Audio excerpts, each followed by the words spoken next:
नगरजनांची आर्त प्रार्थना श्रीरामांचा रथ अडवू शकली नाही. त्या रात्री सारी अयोध्या भुकेलीच निजली. पाणी नाहीसे झालेल्या समुद्रासारखी ती रघुनगरी भकास झाली. दिवस उजाडताच नौकेत बसून श्रीराम, सीता आणि लक्ष्मण गंगेपार गेले. चालत चालत ते भारद्वाज मुनींच्या आश्रमात आले आणि पुढे चित्रकूट पर्वताकडे जाऊ लागले. श्रीरामांनी मंदाकिनी नदीच्या तटावरील सपाट प्रदेशात लक्ष्मणाला पर्णकुटी बांधण्यास सांगितले. इथे अयोध्येत श्रीरामांचा वियोग सहन न हो शोकाकुल अवस्थेतच राजा दशरथाने आपले प्राण सोडले. भरताला आजोळी सांगावा धाडण्यात आला. श्रीरामांचा राज्याभिषेकच ठरला असेल असं वाटून भरत आनंदाने प्रासादात परतला. परंतु सगळा प्रकार कळल्यावर मात्र त्याचा संताप अनावर झाला. माता न तू वैरिणी अशा कठोर शब्दात कैकेयीची निर्वचना करून तो तडक आपल्या चतुरंग सैन्यासह श्रीरामांच्या शोधात निघाला. उत्तर दिशेकडून भरत आपल्या सैन्यासह श्रीरामांवर चालून आलाय की काय असं वाटून इथे लक्ष्मण संतापला आणि भरतावर धावून जाऊ लागला. तेव्हा श्रीरामांनी त्याचे सांत्वन केले. भेटीसाठी व्याकुळ झालेल्या भरताने तर श्रीरामांच्या चरणी चक्क लोटांगणच घातले आणि मोठ्या कष्टाने पितृनिधनाची वार्ता सांगितली. सगळ्या आश्रमावरच दुःखाची कळा पसरली. भरत पुन्हा पुन्हा म्हणायला लागला की माझ्या आईच्या मूढपणामुळे आणि वडिलांच्या पत्नी प्रेमामुळे तुम्हाला मात्र वनवासी व्हावं लागलं. यावर सर्वज्ञ श्रीराम त्याला म्हणाले, दैव तुला मला कोणालाच सुटलं नाहीये. सुख आणि दुःख हीच तर या जगाची रीत आहे.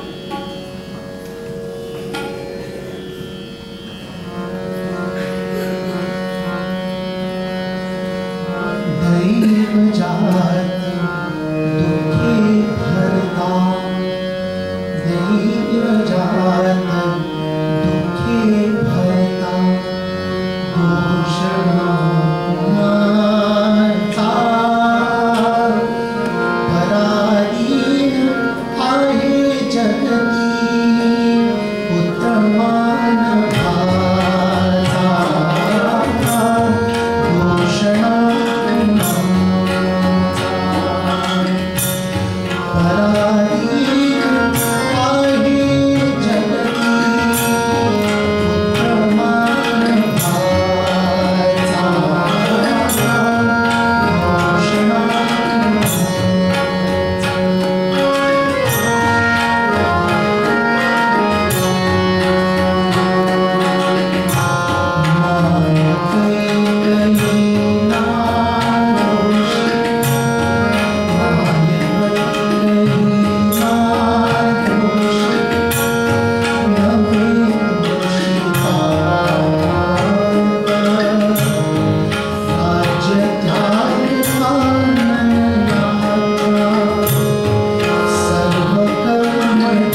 जी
आता मध्यंतर घ्यायला पण मला थोडं हे होत आहे. पण मराठी मंडळाने सांगितलं की चहा तयार आहे आणि तो गार व्हायच्या आधी आपण सगळे त्याचा आस्वाद घेऊया. तर 2 सूचना आहेत की चहा आणि फूड इथे सभागृहात तुम्ही घेऊन येऊ शकत नाही आहे, तर प्लीज तुम्ही पाठीमागे जाऊन चहा घ्या. आणि कार्यक्रमानंतर भोजनाची व्यवस्था केली आहे, तुम्हाला बॉक्सेस मिळतील, तर नक्की शेवटापर्यंत जरूर थांबवा आणि आपण 15 मिनिटाचं मध्यंतर घेऊया आणि लगेचच परत येऊया.